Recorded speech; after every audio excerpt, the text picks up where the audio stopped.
Hi, this is the CROSSCALL Core M5 and I'll show you how to change lock screen wallpaper on this device. So first open the settings application and then scroll down to the wallpaper and style. Click to change wallpaper and you could use your wallpaper from device photos previously downloaded from the internet or just taken on your device camera, or also you could use these photos from the just default one. Just select one from the available photo which you would like, tap to the lock screen if you want to see the preview, tap to OK and select lock screen. Wallpaper set successfully, so let's just check our new wallpaper.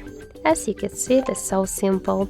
Also, you can make it by another way. Just first hold for a while home screen with your finger, tap to wallpaper and style and click to change wallpaper.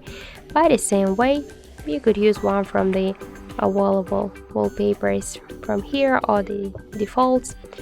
Switch home screen to lock screen to see the preview, tap to OK, select lock screen, and that's it. So thank you for watching, and if you like this video, leave thumbs up and subscribe.